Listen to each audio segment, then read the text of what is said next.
Webinar series on IBC, Decoding of IBC. And today's, as usual, important judgment under IBC of last 1 month, including Disciplinary Committee Orders, we always discuss. And as usual, we invite outside panelists. And today's our panelist is Advocate Mr. Himanshu Vidhani, Partner, Chandhiok Mahajan, Dispute and Insolvency Practice. Welcome, Himanshu. Thanks a lot for your time. Thank you, ma'am. Thank you so much.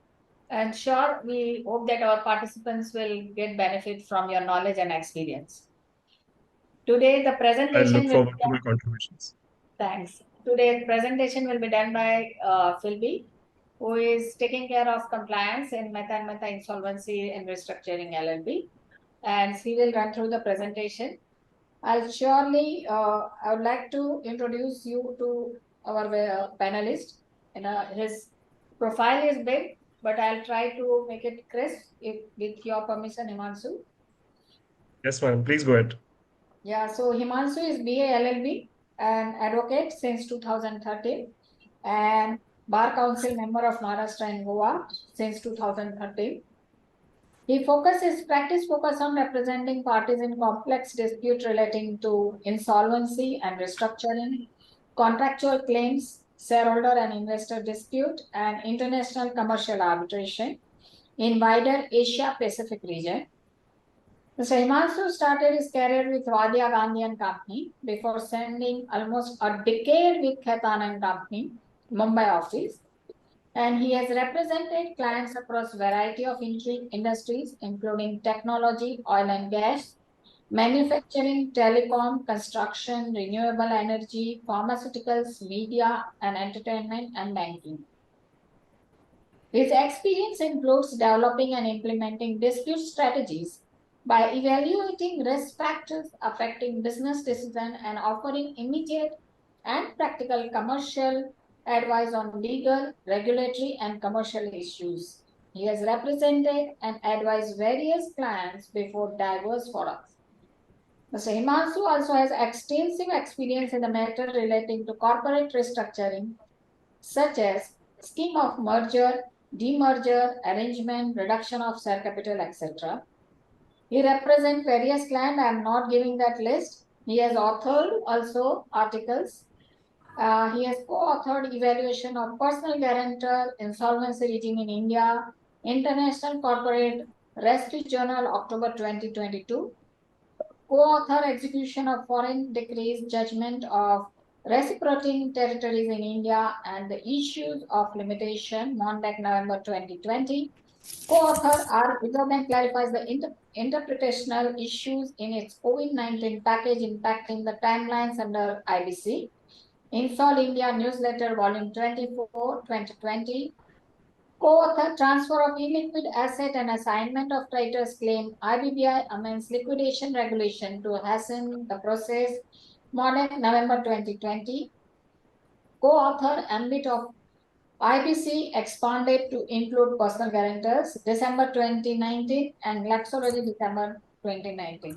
Welcome, Mr. Himanshu, with extensive knowledge and experience. Sure, we will like to have your inputs on decided cases.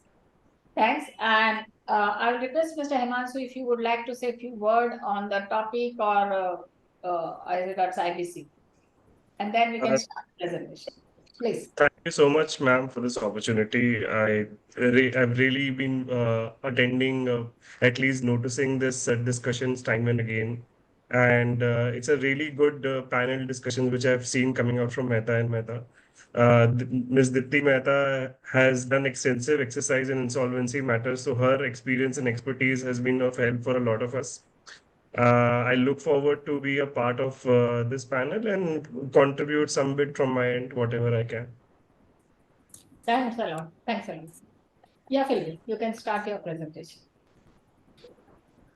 Participants, if you want in between, you can unmute yourself and ask the question or put your any points you want to say. Thanks.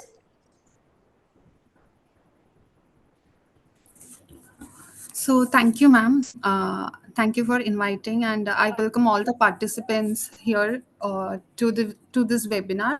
And today we are, as discussed, today we are going to discuss on the recent judgments on the IBC, and if time permits, we will also discuss the disciplinary committee orders. So first, Maybe we can are you do moving. full screen? Just do full screen. Is it full screen now?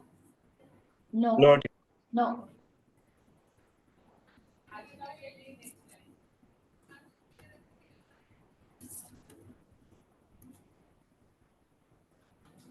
Okay, go ahead. Then we'll do it later. Okay. Go ahead. So here the first case is of judgment by the Supreme Court. So Dilip B. Jivrajka versus Union of India. So the judgment date is 9th November 2023. So here it deals with the personal guarantor, and here in this case the petitioner challenges the constitutional validity of section 95 to 100. Just a second. Very important case as regards personal guarantor. And I know this is opened a lot of practice for everyone. So yeah. Yeah. Yeah. So before Himanshu, you are on mute, I think. Yes, ma'am. I was saying that this is a line of judgment which is important because there's the changing and extension of what insolvency issues we've been dealing with as of now. The personal guarantee, individual insolvency is something which is now going to come out. So this will be very important for all of us to be wary of how the judicial precedents are coming and how the courts are going to interpret this. Yeah. Yeah, really, you can go ahead. But go ahead.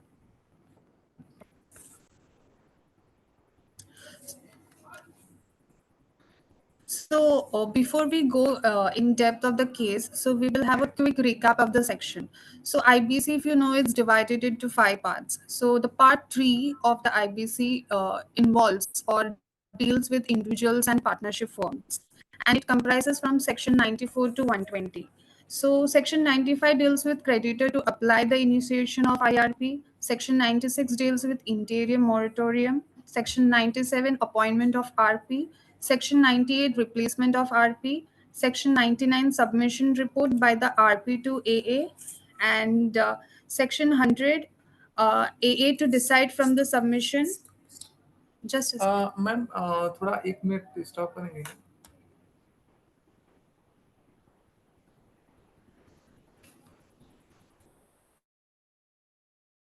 While the tech team does its work of switching on the presentation, this is a judgment which basically where the Supreme Court was reviewing the provisions 95, section 95 to 100 of the IBC, which deal with personal guarantors and the issuance of interim moratorium and related provisions. The Supreme Court has undertaken in-depth analysis of these provisions to understand the legislative intent. So that is what has happened in this matter, which is important for all of us because the challenge was that these provisions, the way it stands, considering there was an old code, considering the new code between the corporate debtors and the individuals, there's a differentiation in the mechanism. So there were a lot of challenges which the court have found no merit in these contentions, and the court has said that the court has said that the code as it stands today is justified and the legislative intent is clear. So therefore, the mechanism which have been drawn will stand the way it has been. And actually, all the now NCLT benches have started accepting and admitting the personal guarantor case, and the banks and NBFC and all are now started that filing the case or whatever case which was pending with NCLT started actually moving. No problem. By the time Philby can take it up, we'll start. I'll read it for the attendees here. There's a background of the matter which has been provided. It says a batch of 384 petitions. There were like 384 petitions which have been filed under Article 32 of the Constitution, challenging the validity of sections 95 to 100 of the Insolvency Code.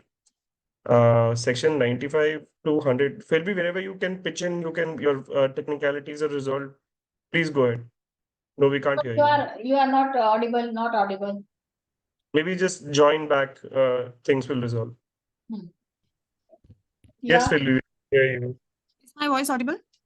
Yeah, now you, if required, switch off your video and carry on your presentation. Yeah, We can see you I hope also. now. yeah, now Okay. it's okay. Sorry, Yeah, sorry for this technical glitch. Okay. yeah. So here, just a second. So here, the case is between the judgment is of Supreme Court of India, and here the main petitioner challenge was on the constitutional validity of section 95 to 100. And so before we get into what section 95 to 100 is, we will first, before we get into the case, we want to know what is section 95 to 100. So IBC is divided into 5 parts. So part 3 of the IBC deals with the individuals and the partnership forms of the with the insolvency process. So section 95 deals with creditor to apply for initiation of IRP. Section 96, the interim moratorium. Section 97, appointment of RP. Section 98, the replacement of RP. Section 99, submission report by the RP to AA. And Section 100, AA to decide from the submission of report either to admit or reject the application. And now we can just move. So what was the submission by the petitioners?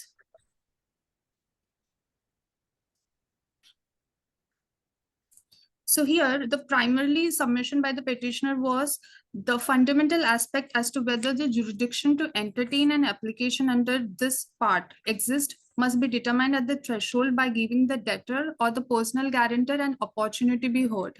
And it also submitted the wide-ranging powers that is given to the RP and the information which is demanded by from the debtor and other parties. So it also argued without incorporating a requirement for hearing before the adjudicating authority prior to the appointment of a RP, the provisions of section 95 to 100 would be arbitrary and violative of Article 14. So it also raises the consequences the debtor faces with regards to creditworthiness and the consequences with regard to collateral independent debts, which may invocable by a lending agency. So now here in the Supreme Court has very elaboratively given the analysis for the submission by the petitioners and the respondents after a lot of discussions. So here they have divided the judgment into 3 parts. So part A involves the functional analysis. Part B, the part A functional analysis is further divided into 4. First is a comparison between the stages of part 2 and part 3 of IBC. So part 2 involves the insolvency processes against the corporate entities. And part 3 involves, as I said before, it is insolvency against the individuals and the partnership firms. Now, the role of RP in corporate as opposed to the individual insolvency, the impact of a moratorium under Section 14 of Part 2, and on one hand, the interim moratorium under Section 96 of Part 3. The role of adjudicating authority in applications under Part 2 and Part 3. And then further, the Part B, they have elaborated on the applicability of the principles of natural justice. And Part C, the constitutional validity of the statutory provisions of Section 95 to 100, which are challenged in these proceedings. So here, this is the conclusion or the judgment passed by the Supreme Court. So it states that no judicial adjudication is involved at this stage, that is from Section 95 to Section 99. And it says that RP is just serving a facilitative role of collating all the facts. And here the report submitted to the AA is just a recommendatory in nature. And the submission that a hearing should be conducted by AA for the purpose of determining the jurisdictional facts at the stage when it appoints a RP under Section 97 of IBC is rejected. And the RP may exercise the powers vested under Section 99 subsection 4. So that in order to facilitate the submission of the report, to recommend the AA whether to accept or reject. And it says there is no violation of the natural justice, as the debtor is not deprived of any opportunity to participate. So it further continues and says that no judicial determination takes place until the AA decides under Section 100. And the interim moratorium, which deals, section 96 deals with interim moratorium, which is to protect the debtor from further legal proceedings. And lastly, it states the provisions of section 95 to section 100 of the IBC are not unconstitutional as they do not violate Article 14 and Article 21 of the Constitution. And thus the petition was dismissed. So one of the important concerns which basically had been laid before the Supreme Court was the interim moratorium and the appointment of the RP. The Supreme Court observed in their own view that the legislative intent behind this has been well thought of. And in fact, the Supreme Court observed that the RP in the pre-admission stage acts only as a facilitator. His job is to collect the relevant facts for the examination of application, which has been preferred under Section 94 or Section 95 of the IBC, while initiating the insolvency resolution process. And it does not exercise any adjudicatory powers. He's basically merely collecting the data so the court can rationally decide the matter for the parties involved. So therefore, after a crucial inquiry into the different provisions which have been drafted in between Section 95 to 100 of the code, the Supreme Court, Honorable Supreme Court of India was of the view that these provisions as it stands are correct and the legislative intent to frame in the manner they stand is also valid. Right. Thanks for your comments and view. Thanks. Yeah.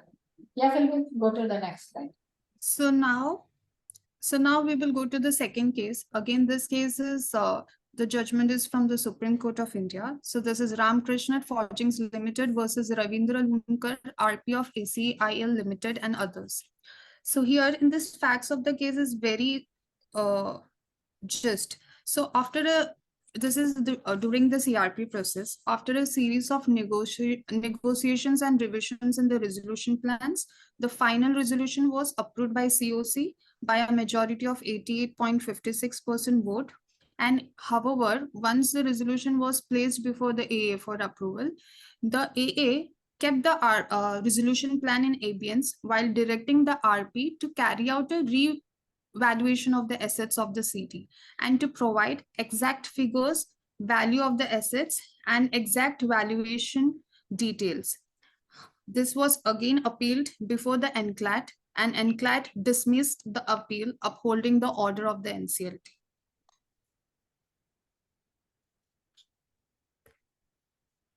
So here, this is the decision of the Supreme Court. So here it stated that as per the CRP process, the RP carried out the valuation process. Neither RP nor the COC raised any objection regarding the deficiency or the irregularity. Now, here the Supreme Court clearly says about the earlier decisions which it observed, which says that the COC's decision is not to be subjected to unnecessary judicial scrutiny and intervention. It also says the commission analysis made by the COC should not be qualitatively examined. The jurisdiction of AA and the appellate authority cannot extend into entering upon the merits of a business decision made by a requisite majority of the COC in its commercial wisdom. And hence, unless the resolution plan has violated Section 30 of IBC or Section 31 of IBC, it is not correct in the law to interfere with the decisions of COC taken on the basis of commercial wisdom. It also says there is no reasonable ground, neither NCLT was not justified in directing the official to reevaluate the assets of the city. And though it says the haircut was about 94.25%, it says it need not question the commercial wisdom of the city. If after repeated negotiations and a resolution plan is submitted and has been approved by COC with majority vote, such commercial wisdom is not required to be called into question or casually interfere with. And therefore, the order passed by the NCLT and the NCLAT was set aside.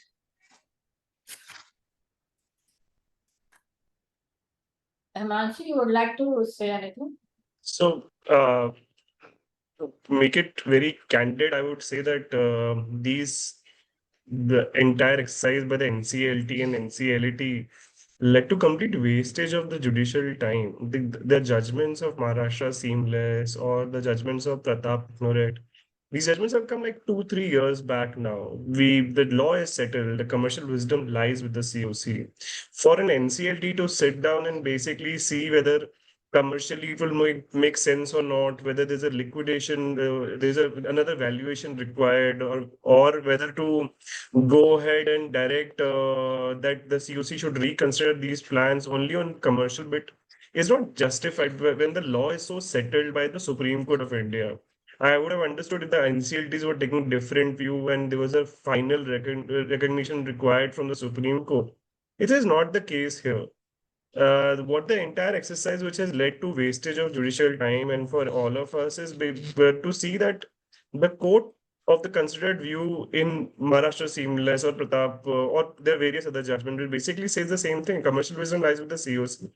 Let the COC decide on that. If the court issue gets into every matter to look into the facts, to look at the figures, to try and understand what is happening, how much money is coming, where how much of haircut is involved. I understand the court's concern.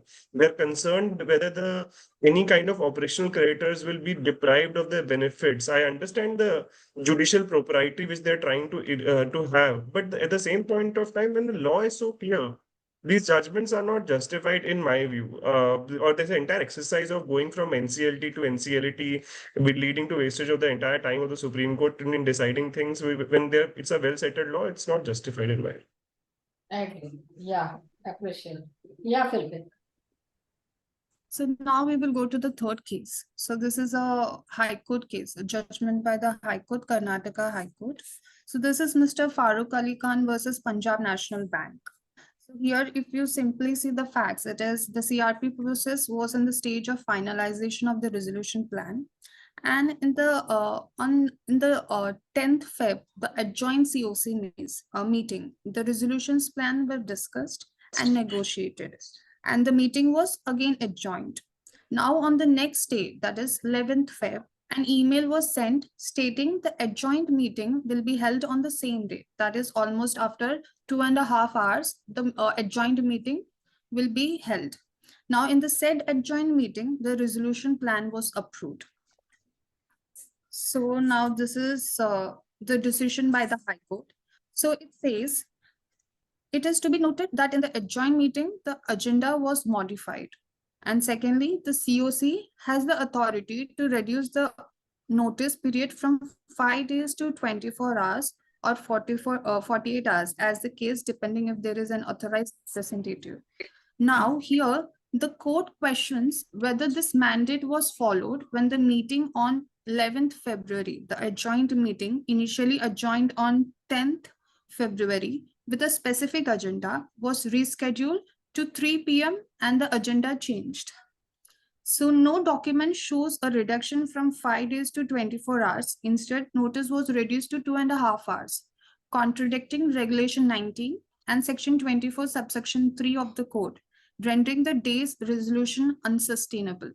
The resolution on 11th, on Feb 11th is deemed unsustainable and non-existent in the eyes of law, making all consequential actions taken on that day null and void. Now, there was also in the discussion, the action which was taken against the RP, it was decided by the court that the petitioner have the liberty to file a representation or a complaint within 2 weeks, allowing the board to decide the matter in accordance with the law. And with regards, the petitioner had given a prayer. So the committee of creditors were instructed to reevaluate the petitioner's restructuring proposal under Section 12A in the light of this. And in the conclusion, the resolution plan, which was approved in the second adjoining meeting, that is 11th Feb, stands squashed, and it was declared that the consequence of the aforesaid questions and directions shall follow, and the IA was disposed. So I think practically all resolution professionals, members of the COC are aware that it has been a practical process where in a meeting, if something is not being able to decide in the limited time or for whatever other reasons, if we decide to extend the meeting by adjourning it by a day or for a certain number of hours for waiting for the debenture trustees to take the approvals, get the votes of the debenture holders. So that generally happens. But the fact that even the agenda was modified would have led to the court to think the process has not been followed. The regulation in the sections have been clear about the time of the notice, and it does say that it as it deemed fit. But the fact that to modify the agenda may be a reason why the court went into the facts of the matter. The other thing which the court would have considered while the judgment does not say it out loud is that the time within which the CIRP was being completed, if there was additional time there, or if the 12A could have been done, if the offer of was better than what they were getting in the resolution plan, the court would have gone on the measures of equity rather than following the procedural law the way it stands. That may be a reason why the court interfered with this process in a writ jurisdiction, didn't ask that there was an alternative effective remedy available, merely on procedural grounds went and decided this matter. We don't generally see this happening, and but this is a judgment which may change a little course during CIRPs, and may need to COC councils and RP councils to warn for adjournments of meeting only on these technicalities. Yeah, the important thing is that the notice period, because the moment you change the agenda, that means new item. Any item require minimum 24 hours, and if AR is there, 48 hours. That is very clear. That Correct. happened by changing the agenda. And that's why that resolution plan, and you rightly mentioned, since timeline was crossed, so court has also no option, but it goes into compulsory. And that's Correct. why given alternative. But see the consequences and the outcome by this one mistake in that entire resolution plan, which was approved by COC, was not valid. And it has a really big impact. So the conduct of the meeting and its process is very crucial.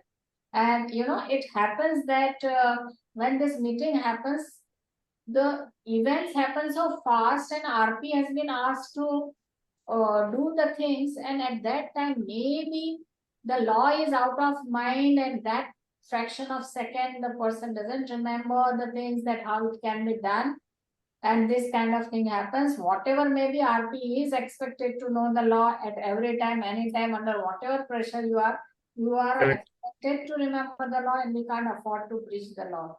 This is the example that it's because of this procedural aspect you rightly mentioned, it happened because it has a grave non-compliance impact maybe. Yeah. But also, like with the RP, there are teams of the COC councils, there are teams of the RP council who ought to have advised otherwise. But it just, when the COC showed the view that no, we will handle it. So, in fact, I remember reading this judgment when it had come. And I think all the respondent councils, the COC councils, and everybody tried to support the stand taken by the COC and the RP. But the court went on the very procedural lines to say that if you're not meeting the criteria, that makes a change. The fact that you adjourn the meeting, maybe that would have worked. But the fact that you modified the agenda within a span of 2.5 hours, that looks a little flimsy to the court, which are sitting, trying to do justice, doing equity. The fact that there is a better offer coming on the table from the promoters would have also weighed the court's opinion. So I'm guessing that there would be other factors which the court considered. But obviously, this is going to impact the adjournment of meetings, and people have to be right. Will have to be. It is good to remember these smallest of these provisions, which can impact a very big matter. Because as we see, the resolution plan was approved in February of this year. This judgment has come now, so the process will be reversed all over again. It will lead to again wastage of time of the RP for the COC, for the resolution applicant. So all of this will then impact everybody. So lot of compliance vigilance is required on the part of RP and RP team as such. Yeah. Very true. Yeah. Yeah. Phil. So now we are moving to the fourth case. So this is a judgment passed by Madras High Court. So the case name is Radhakrishnan Dharmarajan, liquidator of Flora Footwear Private Limited versus Central Board of Trustees, EPF. So here the facts of the case is the company was under liquidation. The e-auction of the key assets was conducted and a sale certificate was issued to the successful bidder. So here the liquidator didn't receive any claim from EPFO. However, the EPFO had submitted its claim to IRP and the same was considered. That is the sum of principal, interest and damages, including the administration charges. Now here the liquidator, after the sale, paid the principal, including the interest and administration charges, and sought waiver for the damages. Now here, the respondent one rejected the request. And it stated that the request for reduction or waiver of damages cannot be considered because only if it is an establishment in a sick industrial company, only it's applicable. And the decision was communicated to the petitioner and thus the petition was filed. Now, the contention of the petitioner is that when BIFR, that is Board for Industrial and Financial Restructuring, itself is no more in existence and insolvency, the IBC code has become the law of the land, the order's max of ignorance and non-application of mind on the part of the Central Board of Trustees, EPF. So now we will move to the decision of the High Court. So the High Court stated that in the opinion of this court, the relevant portion of Section 14B of EPF or MP Act needs to be updated or amended. However, this court cannot step into the shoes of the Central Board of Trustees, EPF, to decide on the waiver, and it is prerogative of the Central Board of Trustees, EPF.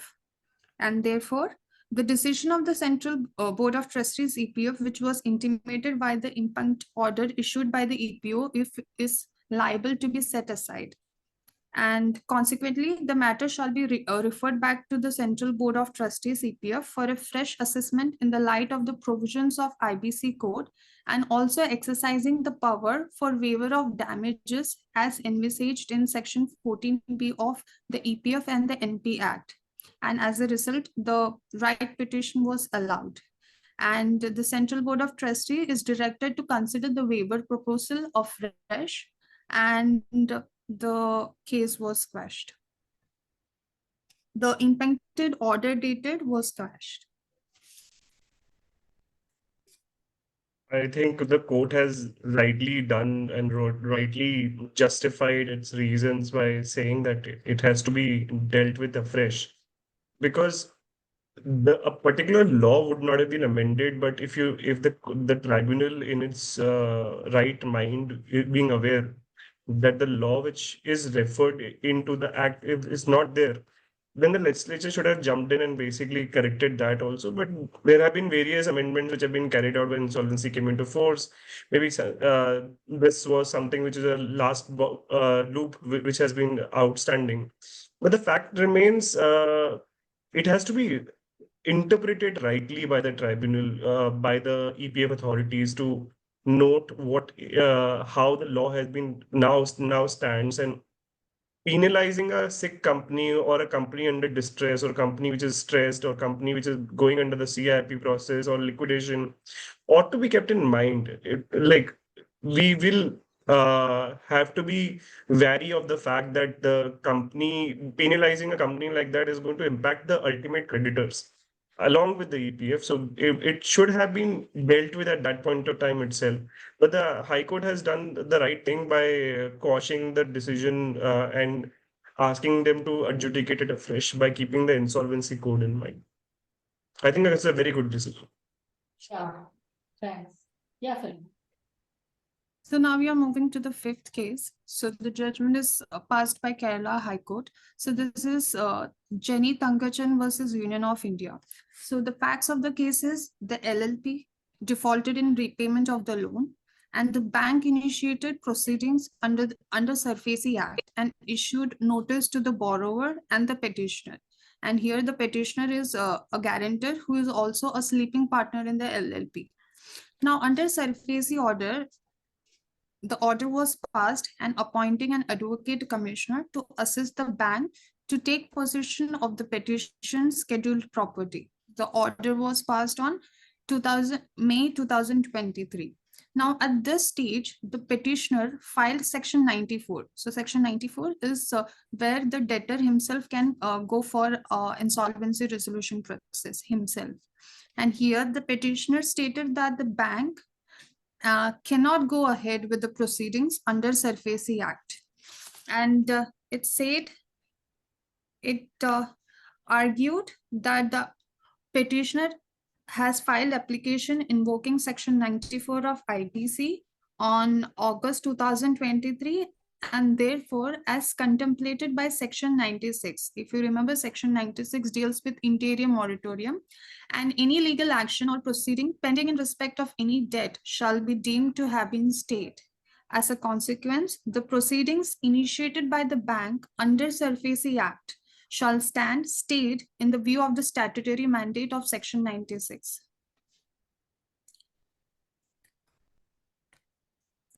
So here, the decision made by the High Court. So it is evident that when an application is filed under Section 94, that is the debtor himself filing, going for insolvency process by the individual himself, an interior moratorium shall commence on the date of the application. And under Section 14, an order of declaration of moratorium by AA is necessary. So Section 14, it is with respect to the corporate debtors, insolvency against the corporate debtors. So here it says for an interim or financial moratorium under Section 96 to come into force, the application filed by the debtor should be complete in all respects and without any procedural defects. In the case of the petitioner herein, the petitioner has only uploaded the application, which by itself cannot be treated as filing of an application as contemplated by Section 96. So, admittedly, it was a mere uploading. Okay, go ahead, sorry. Yeah. I thought it got. So, yeah. So it's a mere uploading of an application under Section 96 of IBC 2016 cannot be taken as filing of an application. The filing on an application as contemplated under Section 96 should be defectless and devoid of any procedural lapses. Only when an application is filed without any defects and satisfying the statutory procedural requirements of filing, and only when the AA numbers the application, there can be a legal and acceptable filing of application. In case of the petitioner, admittedly, the NCLT has not treated the application as valid application by assigning a regular case number to the application, as long as the petitioner's application is not duly numbered by the NCLT. The interior moratorium contemplated under Section 96 cannot come into operation, and therefore the petitioner is not entitled to contend that the respondents cannot go ahead with the securitization proceedings. And it was concluded by dismissing the petition and stating the securitization proceedings against the personal guarantor of CD can continue under the SURFACE Act, and therefore initiation of Section 94 proceedings by the partner in his capacity as guarantor cannot be averted to the proceedings initiated by the bank against the petitioner. And thus the right petition was dismissed. Sometimes it is advised to a lot of people just to file a proceeding and let it be in defects, but to show that how a proceeding is pending. But it's actually that's what the court have tried to interpret, to say that it's not actually pending, because the fact is you have not even taken out the defects. The numbering has not happened. So that is, it's not actual filing till the time it reaches the lodging number. Because the intent of the law is for the matter to move forward, not to hang a particular proceeding in midway and by just filing it and keeping it in abeyance. The impact of the law has to crystallize by the application taking its regular course. I think that's why the High Court took these into consideration. With regard to the SARFACI bit, there is a Supreme Court judgment on this. I believe all of us would be wary of it. It's the judgment of, I believe, Ramakrishnan by Supreme Court, State Bank of India versus Ramakrishnan. I think it came in 2022 or 2021. If required, somebody needs it, I'll happy to share a copy of that also. Thank you. Yeah, Phil, go ahead. So now we are moving to the next case. So this judgment is passed by NCLAT New Delhi. This is Rakesh Ranjan versus Fanidra Harakchand Munot and another. So here the facts of the case is IA was filed by the RP for approval of the resolution plan, and the resolution plan submitted by the successful resolution applicant was approved. This appeal has been filed by the appellant, who has also submitted a resolution plan, which was not considered due to the reason that he failed to submit the bank guarantee of rupees 50 lakhs as per RFRP. So this is a decision made by the appellate tribunal. So it says in the RFRP, there is no such clause which requires the resolution applicant has to submit a non-refundable deposit. In this case, the requirement of bank guarantee was only for the purpose to consider seriousness of the resolution applicants, and the appellant has not challenged the RFRP at any stage. And the appellant has not complied with the terms of RFRP in submitting the plan, and we do not find any illegality in the decision of the COC in not considering the resolution plan of the appellant, and thus the appeal was dismissed.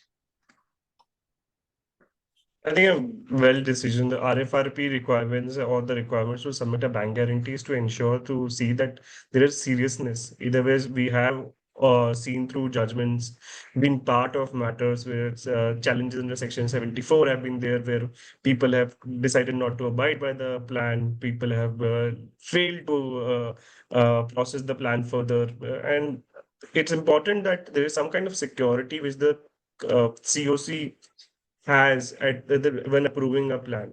It is important to note that there are times when COC taking a larger haircut just to ensure that there's a successful CIRP.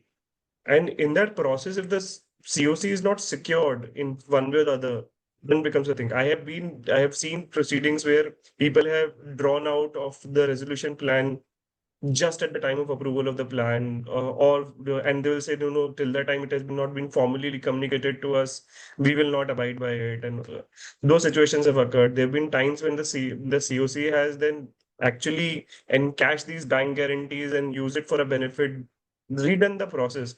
But these guarantees have worked in favor of the COC to at least recover some amount as a penalty towards these people who are wasting the time period for a CIRP.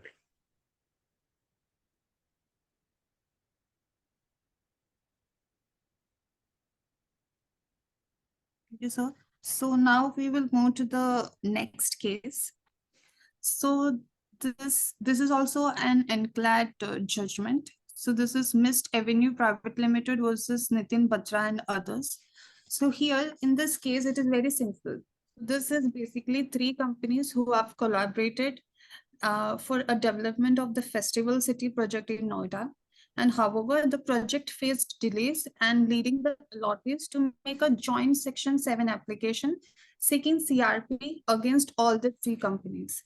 Now here the issues is the primary issue before the NCLAT was whether a joint petition under Section 7 of IBC is maintainable against these three separate corporate entities. Now, the decision made by the NCLAT is the NCLAT upholding the NCLT's decision emphasized the interconnectedness of the corporate debtors with the common real estate project. The bench noted that the successful resolution of the project and the allottees receiving their units were contingent upon all three corporate debtors being part of the CRP. The tribunal reasoned that the joint insolvency was imperative for achieving the construction goals and preventing severe losses to the allottees. And it also cited the preceding judgments of Mamta versus AMB Infra Building Private Limited and Edelweiss Asset Reconstruction Company Limited versus Sachit Infrastructure Private Limited.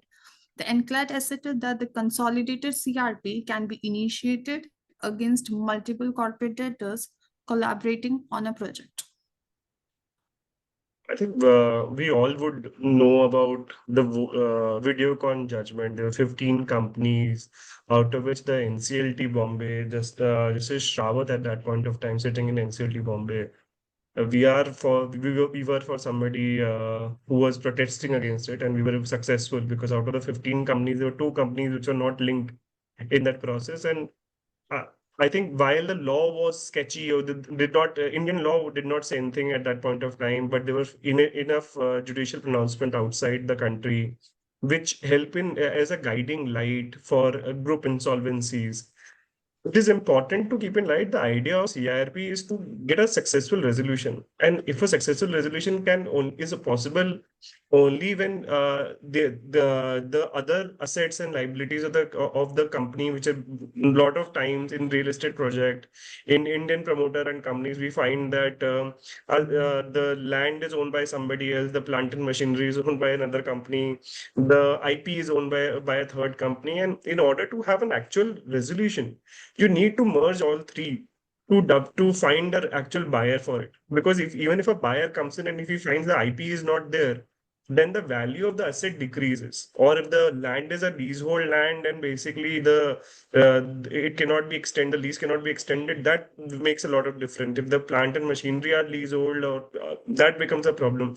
So it's imperative that everything is merged together for a better resolution, for a maximization of value is engulfed into it. So I think it's a well reasoned order. It should have been done the way it has been passed. I'm really happy the courts are taking the right way. Yeah.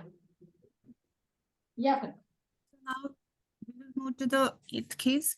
So this is Jayam Vyapar Private Limited. So this is an NCLT judgment passed by NCLT Kolkata bench. So here in this case, the company filed a petition under Section 10 of IBC. Now, if you go to the background, there was a tax demand of rupees 2.86 crores, including penalties and interest against the company by the income tax officer. Now, appeal was made by the company for the same to the appellate authority before the income tax authorities. However, it was dismissed, stating the income has escaped taxation due to money laundering. Now, the default date for payment of the amount was December 2018. However, in the books of account, it is still shown as continuing liability as on 2022.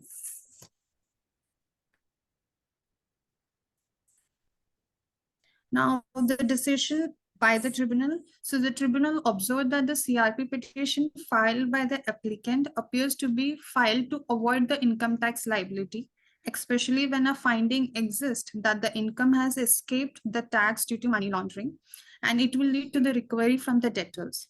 Now, tribunal also pointed out that the applicant's application is not for the resolution, but rather it is to scuttle the efforts of the income tax department.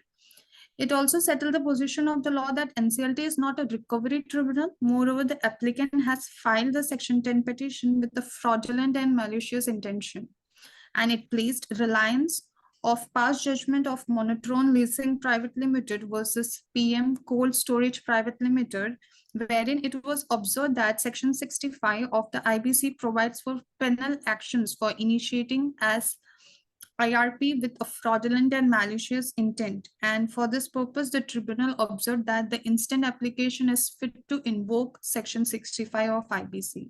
And the tribunal imposed a penalty of ₹1 lakh on the corporate applicant and directed it to be deposited to the PF relief fund. Again, a very good judgment. I think there should be a lot more use of Section 765 by the NCLTs, adjudicating authorities, because a lot of time it is being used as a mode of recovery mechanism, and a lot of times it is being used for the benefit of a few. And those kind of petitions, when the courts see through them, they should impose higher penalties to make it an exemplary thing for such proceedings to not be filed. I think a very good judgment because they were trying to avoid the tax liability. I think the court has done the right thing of imposing the penalty. I just hope the amount could have been a little more higher, making it exemplary. Yeah. Thank you. So now we will move to the next case. So that this judgment is passed by the Mumbai NCLT bench. So this is Pro Earth Housing Corporation Private Limited versus Mr. Rajendra M. Gantra and others. So in this case, the resolution plan was approved by the COC and an application was filed in August 2020 seeking approval of the tribunal. However, the successful resolution applicant emailed to the RP in March 2022 its withdrawal from the CRP of the CD without citing any reasons. Later, the COC members held a COC meeting and they decided to pass a resolution to withdraw or reject the application filed for the approval of the resolution plan by the successful resolution applicant.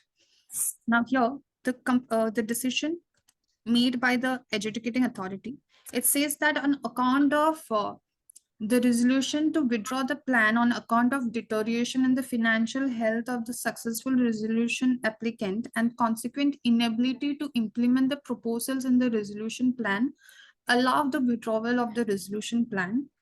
In the light of unequivocal communication from the successful resolution applicant, it is fit case to order forfeit the performance guarantee or any other money deposited by them. And the tribunal also allowed the applicant to make a fresh attempt to revive the corporate debtor. And also it excluded the period from the date of filing this application till the filing the resolution application till the date of its withdrawal, and extension of time period of another 60 days to complete the insolvency process. And this the application was disposed. Yeah. Another good order, I will say. I think the court realized that instead of forcing a successful resolution applicant to implement a plan which is not intending to, rather than penalize such a SRA and ensure that the process is rerun. So if there is another resolution applicant in the market who is looking forward to this company, that will come in so that there's the leading to a successful CIRP. This exclusion of time was well thought of. At the same point of time, giving, as I said earlier also, giving the personal guarantee and encashing this personal guarantee gives some bit of extra money for the corporate to run further, or the debts to be at somewhat excluded, the not requiring the COC to put money from its own pocket. So that every bit of money counts when you're running a COC, when you're running a company which is in distress. I think it's a good order. Okay. Yeah. Yeah. Okay. So now we move to the next case. So this is the judgment passed by the Guwahati bench. So this case name is Chirag Sala Sales Private Limited versus Vaishnav Devi Traders Private Limited. So here the applicant has filed under section 7 of the IBC against the corporate debtor. However, the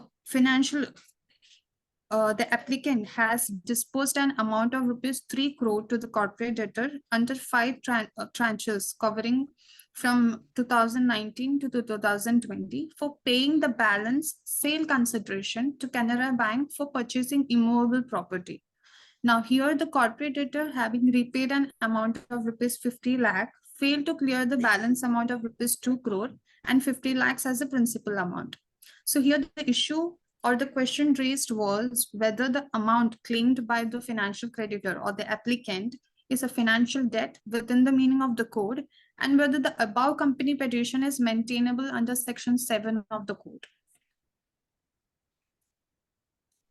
So this is the decision by the adjudicating authority. It says clearly that a plain reading of the definition of the financial debt as defined under section 5, subsection 8 of the code, as well as the business arrangements between the parties under the above MOA, that the above amount of rupees 3 crore given to the financial creditor to the corporate debtor by way of an investment and not towards any loan. It also says, highlights the nature of the business by the applicant, that is not only financing but also doing investments. It also brought into the case laws, citing Jug Basera Infatrek Private Limited versus Raval Variety Construction Limited, where NCLAT held that the amount invested in a partnership business or joint venture does not fall within the definition of financial debt. And therefore, the petitioner was imposed of a cost of rupees 1 lakh payable to the ROC, and the case was dismissed. Yeah. I think the terms of the MOU plays an important role for how a debt will be perceived by the tribunal. It's always important to categorically look at it, whether it is at the time of filing of Section 7 proceeding or Section 9 proceeding, or at the time of submitting your claim. I remember doing a matter where we basically filed where there was a time value of money, where inter-party loan, and I was able to argue that matter before the NCLT Bombay and get a favorable order where the court said that because there's a time value of money factor available and there's a security granted, that will be treated as financial debt, while the other part of the debt, which was not towards under the same agreement, will be treated as operational debt. While the parties were dealing in the same business, they were basically helping each other out. The fact that this nature of the document makes a lot of difference. So it is important for the lawyers, for the parties to clearly know what kind of agreements they're entering into at the time of drafting or at the time of filing of proceedings. That is what a good understanding we get from this judgment. Yeah. Yeah. Mr. Himanshu has raised the hand, I think by mistake, or you want to say? If you want to say anything, please unmute and you can say. Mr. Himanshu? Is another Himanshu? Another Himanshu. I think by Yeah. No, it was a very nice dissection of the particular this thing. Let it continue. I'll just come back a little later. Okay, fine. Thank you, Mr. Kapadia. Yeah, will be. Go ahead. So now we are moving to the next case, the 11th case. So this case, the judgment is passed by NCLT Hyderabad bench, Akash Electrotech Engineers Private Limited versus NCC Limited. So here, the case is against an application is filed by the petitioner under Section 9 against two, that is respondent 1, NCC Limited, and the other respondent is Airport Authority of India. So here, the petitioner and respondent 1 and respondent 2 had a tri-party contract which was entered by them. However, due to some payment issues, it was the duty of the respondent 2 to make the due amount. The petitioner had also written that to the respondent 2, stating that they have noted the petitioner had written about the payment, the delay in the payments. However, the respondent 2 replied stating that they have noted the complaint and forwarded the same to the concerned authorities for action. However, the petitioner, after a long period of time, because there was no outcome and correspondence, the petition was filed against both respondent 1 and respondent 2. Now here, the main grievance of the petitioner is against the respondent 2, that is Airport Authority of India. And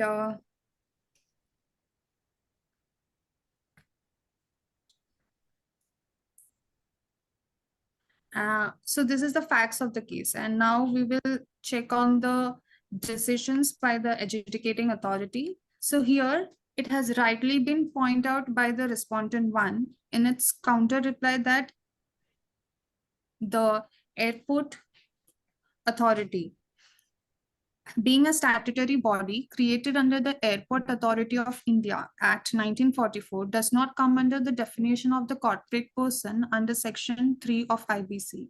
It also stated, without specifying who actually is responsible for the debt incurred, the application is rendered ambiguous and thus liable for rejection. And it is essential, it was also highlighted by the adjudicating authority that it is essential to acknowledge the principal objective of the IBC. It is not just to intend to be a tool for recovery disputed debts, but its primary purpose is to facilitate the resolution of insolvency for corporate entities. And in order to recover outstanding dues, if any, the petitioner could have pursued legal recourse through the appropriate civil court, which possesses jurisdiction to determine the validity of the outstanding dues. And thus the petition was dismissed. Quite surprised after the law being in force for so many years. We get to see these proceedings with the prayer. The proceeding is being filed against two different respondents, two different corporate debtors, which may or may not fit into the criteria, but still. The fact that the one of the prayers is to recover certain amounts or to release certain amount which is given as guarantee, that's quite upsetting because either the guidance to the client is not being done rightly, or the lawyers are not applying themselves to the matters themselves. In fact, I remember doing a matter during my Ketan days where when a proceeding was filed against an NBFC, and I'm talking about early years, 2017, 2018. And the first round of defense, I said that instead of going anything, put a categorical reply to that. You don't fall into the criteria of the corporate debtor and finish it off rather than getting into the merits. The court, on the first hearing itself, was happy to dismiss the matter. We extensively argued, vehemently submitted that you cannot allow such proceedings to go further because it will lead to wastage of everybody's time. The court did that, and in fact, while passing, the court also suggested that the debtor who is filing is not filing with the right intent. But if there is actual dues, good company should try and pay off the debt. So we advise the clients to do that, but the fact remains to try to use insolvency as an arm twisting tactic is something which should be avoided. Unless otherwise required, when you know that somebody is actually sufficient and has sufficient enough to pay out the debts, but is not paying, only to and delay the matter. At that point of times, for actually seeking resolutions, this code is efficient enough to deal with such scenarios. Right. Thanks. Yeah. So this is the last case for the day. So the NCLT, so this is judgment passed by the Ahmedabad bench. So Mindmill Software Limited versus the Oyo Hotels and Homes Private Limited. So here the facts are very simple. The application was filed under Section 9 against the corporate debtor, that is the respondent. However, it appears that the CD had not agreed for the arbitration process.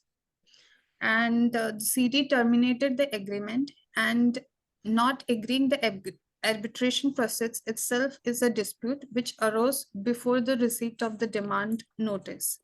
So here the dispute has arisen as the rental dues sought is for rental loss suffered by the applicant during the lock-in period when the termination of the agreement by the corporate debtor has taken place. So here the Honorable Supreme Court also affirmed the position in the Bridge Raj Oberoi versus Secretary of Tourism and Civil Aviation. So that disputes involving lease matters can be referred to the arbitration. The debt in due in this relevant cases before this tribunal is of rental dues payable during the lock-in period, which is disputed due to the termination of the agreement by the corporate debtor.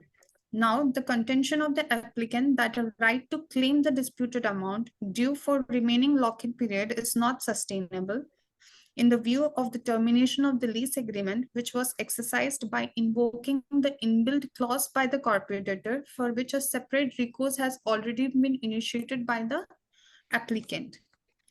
And based On various submissions and documents produced by both the parties, the tribunal came to a conclusion that under the circumstances, CRP cannot be initiated against the corporate debtor, and hence the case was rejected. The submission was rejected.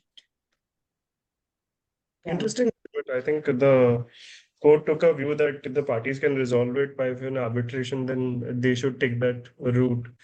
And I've read the judgment of Brijraj Oberoi versus Secretary of Tourism. I think that's a very well settled law now. So good judgment indeed. But I thank you. I'll say thank you to the entire team of Mehta and Mehta for pulling out such a long, extensive presentation dealing with 15 odd judgments.